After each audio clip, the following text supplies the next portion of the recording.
मनुष्य जीवनामध्ये अनेक लोकांना अनेक पद्धतीचे व्यसन लागू लागतात आणि व्यसन एकदा का त्यांना लागलं तर मग मात्र ते सोडवलं जात नाही आणि ते करावंसंच वाटतं। मग व्यसनाचे अनेक प्रकार आहेत, ते व्यसन कशाही पद्धतीचं असू शकतं असं देखील आपण समाजामध्ये पाहिलेलं आहे, आपल्या आजूबाजूच्या परिसरामध्ये राहिलेलं आहे। आजची सुद्धा एक अशीच गोष्ट आहे, त्या गोष्टीमध्ये एका पुरुषाला व्यसन लागलंय, ते म्हणजे महिलांच्या नादी लागणं, महिलांसोबत राहणं, त्यांच्यासोबत एन्जॉय करणं, या गोष्टीचं व्यसन एका व्यक्तीला लागलं आणि त्या व्यक्तीनं या सगळ्या प्रकरणामुळं, त्या महिलाच्या व्यसनांमुळं 7 जणांचा जीव घेतला, 7 लोकांना ठार केलं। अशाच एका व्यसनाधीन व्यक्तीची गोष्ट आपण आज पाहणार आहोत। जर तुम्ही अजूनही आपलं चॅनल सबस्क्राईब केलं नसेल तर लगेच सबस्क्राईब करून घ्या आणि बाजूला असणाऱ्या बेल नोटिफिकेशनला सुद्धा ऑन करायला विसरू नका। आता ही जी संपूर्ण घटना आहे ती आहे पंजाब राज्यामधील जे शहर आहे पटियाला, त्याच पटियालामधील एक मॉडेल टाउन नावाचा परिसर आहे आणि मॉडेल टाउन परिसरामध्ये एक टागोर सिनेमागृह आहे, एक चित्रपटगृह आहे। त्या चित्रपटगृहाच्या पाठीमागं एका व्यक्तीची लाश मिळते।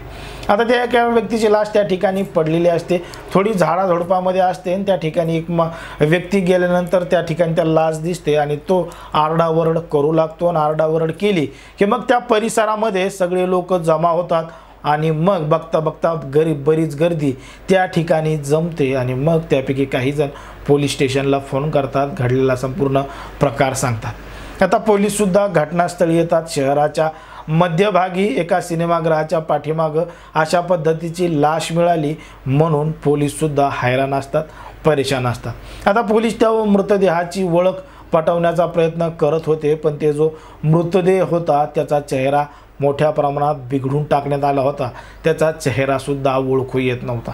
आजूबाजूला विचारणा केली, कोणी ओळखीचा आहे का, पाळखीचा आहे का, कोणी बेपत्ता आहे का, पोलिसांच्या पद्धतीने संपूर्ण चौकशी केली, पण मात्र त्या मृतदेहाची ओळख पटत नव्हती आणि कुठं बेपत्ता झाल्याची तक्रार सुद्धा कोणी दिलेली नव्हती।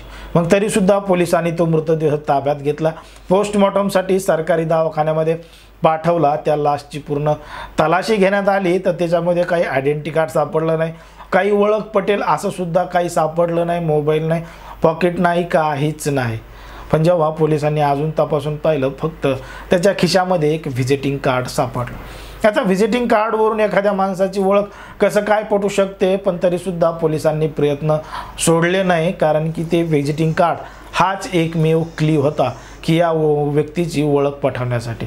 जेव्हा पोलिसांना ते व्हिजिटिंग कार्ड मिळालं, त्या व्हिजिटिंग कार्डवर जो असणारा नंबर आहे त्या नंबरवर फोन केला, तेव्हा त्या व्यक्तीला दवाखान्यामध्ये बोलून घेतलं आणि त्याला विचारलं की या व्यक्तीला तुम्ही ओळखता का। तो म्हणे आता या व्यक्तीचा चेहरा दिसत नाही तर त्याला मी कसं ओळखेल, पण त्याचं जे काही शरीर होतं, उंची बांधी होती, सगळं त्याचं शरीर पाहून त्या व्यक्तीनं त्याला ओळखलं आणि सांगितलं, हो मी ह्या व्यक्तीला ओळखत आहे आणि मी ज्या ठिकाणी राहतो त्या ठिकाणी हे सुद्धा येत जात होता, कारण की ज्या ठिकाणी हा ओळखणारा व्यक्ती राहत होता तो एका घरामध्ये भाड्याची रूम करून राहत होता आणि ते भाड्याचं रूम करून राहत असताना त्या घराची मालकीण एक महिला होती आणि त्या महिलेचं नाव होतं हेमा। आता जेव्हा पोलिसांनी त्या हेमाला विचारलं, हा व्यक्ती तुमच्या इथं येत होता जात होता, नेमका हा कोण आहे, काय आहे, कशा पद्धतीनं आहे, त्या हेमाला बोलून घेतलं, हेमाची चौकशी केली, तेव्हा हेमासुद्धा उडवाउडीची उत्तरं देऊ लागली की मी ओळखत नाही, असं नाही तसं नाही। पण जेव्हा पोलिसांच्या पद्धतीनं त्या हेमाला विचारलं तेव्हा त्या हेमानं संपूर्ण प्रकार सांगितला की जो हा व्यक्ती आहे तो माझ्या काही दिवसांपासून मागे लागला होता, तो माझ्याशी अनैतिक संबंध करण्याचा प्रयत्न करत होता। मी त्याला 4-5 वेळा सांगितलं की माझ्या पाठीमागं लागू नको, माझ्या घरी येऊ नको, मला काही जास्त बोलू नको, हे योग्य नाही। आणि त्या व्यक्तीला समजून सांगितलं तरी ते व्यक्ती ऐकत नव्हता आणि त्यामुळं त्या व्यक्तीचा जीव गेला होता। त्याचं नाव होतं राजेंद्र कुमार हा तेथीलच सरपंच कॉलनी लुधियानामध्ये राहत होता आणि तो 46 वर्षीय होता आणि ती जी हेमा आहे ती 43 वर्षीय होती। 46 वर्षीय व्यक्ती त्या 43 वर्षीय महिलेच्या प्रेमात पडल्यामुळं त्या व्यक्तीचा जीव गेला होता राजेंद्र कुमारचा, पण हेमानं सांगितलं की त्या राजेंद्र कुमारला मी मारलं नाही, पण यामध्ये जो मारणारा व्यक्ती आहे त्याचं नाव जगरूप सिंह आहे आणि त्या जगरूप सिंह उर्फ हॅप्पी यांनीच कदाचित त्या राजेंद्र कुमारला मारलेलं असावं असं हेमानं सांगितलं. आता पोलिसांनी हेमाच्या म्हणण्यावर तो जो जगरूप सिंग हा आहे, हे त्याचं नाव उर्फ हॅप्पी आहे, त्याला पोलिसांनी ताब्यात घेतलं. त्याची कसून चौकशी केली तेव्हा त्यानं सांगितलं की हो, तो जो राजेंद्र कुमार आहे त्याला या हॅप्पीनंच मारलेलं होतं. कारण की जो राजेंद्र कुमार होता तो हेमाच्या पाठीमागं लागला होता, त्याला प्रेमाचा इजहार करत होता आणि तिच्या मागं लागून तिच्या घरी जात होता, चांगलं बोलत होता, गोड गोड बोलत होता आणि तिच्यासोबत शारीरिक संबंध ठेवण्याचा प्रयत्नसुद्धा करत होता. पण हा जो हॅप्पी आहे त्याचं आणि हेमाचं आधीपासूनच लफडं चालू होतं आणि मग हे एक दिवस अचानक तिथं गेला आणि तिथं राजेंद्र कुमार दिसला. त्याला तीच गोष्ट खटकली. राजेंद्र कुमार हा हॅप्पीचा मित्रच होता म्हणून यानं त्याला गोडीनं बोलवलं. तो जो टागोर सिनेमागृह आहे त्याच्या पाठीमागं नेलं. दोघांनी सोबत बसून घुलून दारू पिली आणि त्या राजेंद्र कुमारच्या दारूमध्ये नशेले पदार्थ टाकले, गुंगीचं औषध टाकलं आणि त्याला ती दारू पाजली. तो तिथंच बेशुद्ध पडला आणि मग त्याच्या डोक्यामध्ये दगड घालून त्याला तिथंच ठार केलं आणि त्या ठिकाणाहून निघून आला. आता त्या हॅप्पी सिंगनं स्वतः एका खुनाची कबुली दिली होती, पण जेव्हा पोलिसांनी अजून त्याला कसून चौकशी केली, त्याची अजून चांगलीच पद्धतीने त्याला विचारलं, तेव्हा त्यानं सांगितलं की ते ही जी हेमा आहे तिच्या नवऱ्याला सुद्धा याच हॅप्पी सिंगनं मारलेलं होतं. कारण की हॅप्पी सिंगची ती गर्लफ्रेंड होती, त्याची ती प्रेयसी होती आणि हा तिला भेटायला जायचा, बोलायला जायचा आणि हे दोघं एकमेकांप्रती कधीही संबंध बनवायचे. हे सगळं अशाच पद्धतीनं चालू असताना करत असताना एक दिवस ती जी हेमा आहे तिचा नवरा अचानक तिच्या घरी आला आणि तिच्या घरी आल्यानंतर या दोघांनाही नको त्या अवस्थेत बघितलं.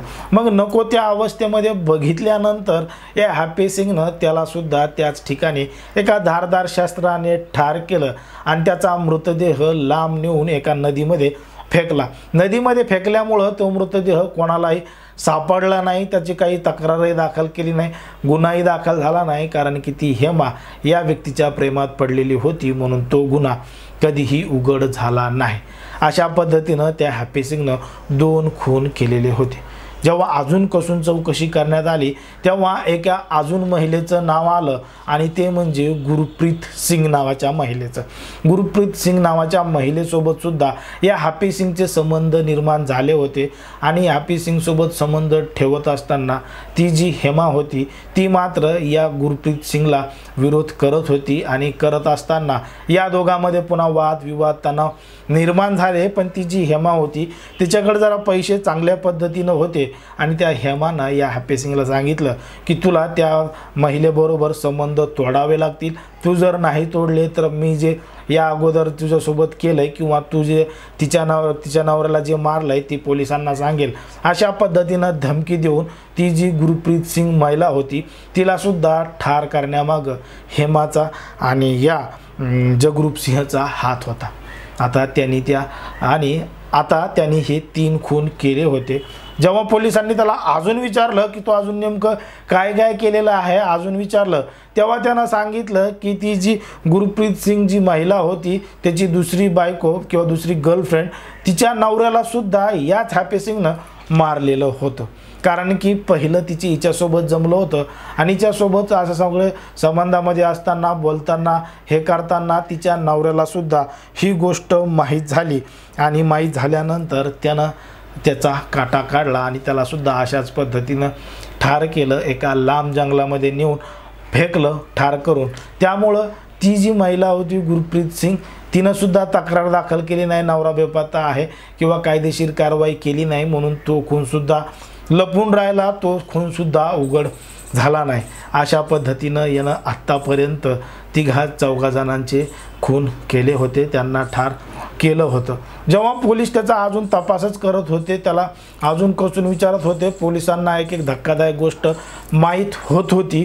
मग त्याला अजून विचारल्यानंतर त्यानं सांगितलं की या अगोदरसुद्धा त्यानं अशा पद्धतीनं तो जो काम करायचा, चोरी डकेती या सगळ्या गोष्टी टाकायचा। जेव्हा जेव्हा तो एखाद्या घरामध्ये जायचा तेव्हा तेव्हा त्याला तिथं बेडवर याच्यावर झोपलेली महिला दिसली तर मग हा तिच्यासोबत नको ते कृत्य करायचा प्रयत्न करायचा आणि त्या महिलेनं विरोध केला तर मग तो तिला तिथंच ठार करायचा आणि तिथून पसार व्हायचा। अशा पद्धतीनं हे करत असताना त्याला एक वेळा जेलसुद्धा झाली होती आणि जेलची 2 वर्षाची शिक्षा भोगून तो आलेला सुद्धा होता। पण तरीसुद्धा जेलमधून येऊन त्याची नियत बदलली नव्हती आणि त्यांनी अशाच पद्धतीनं त्याचा कार्यक्रम सुरू ठेवला होता आणि त्याला महिलांची लत लागली होती, महिलांचं व्यसन लागलं होतं। अशा त्याच्या या संपूर्ण प्रकरणामध्ये त्याच्या जीवनामध्ये त्यांनी आत्तापर्यंत 7 खून केल्याची कबुली स्वतः पोलीस स्टेशनमध्ये दिली आणि पोलिसांनी आता त्याच्यावर गंभीर स्वरूपाचे कलम धारा लावून गंभीर स्वरूपाची कारवाई केली आहे आणि अशा व्यक्तीला आता फाशीची शिक्षा झाली पाहिजे अशी सुद्धा तयारी संपूर्ण पोलिसांनी केलेली आहे।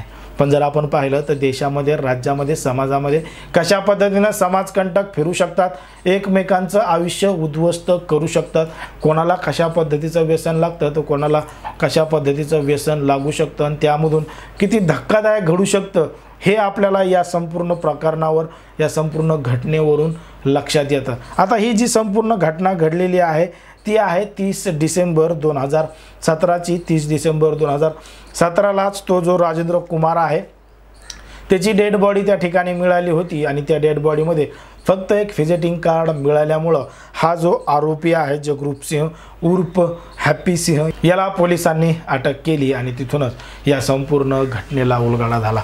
एकंदरीत या संपूर्ण प्रकरणावर तुम्हाला काय वाटतं ते अगदी स्पष्टपणे कमेंटमध्ये सांगा आणि अशाच पद्धतीचे नवनवीन व्हिडिओ पाहण्यासाठी आपल्या चॅनलला लगेच सबस्क्राईब करून घ्या। धन्यवाद।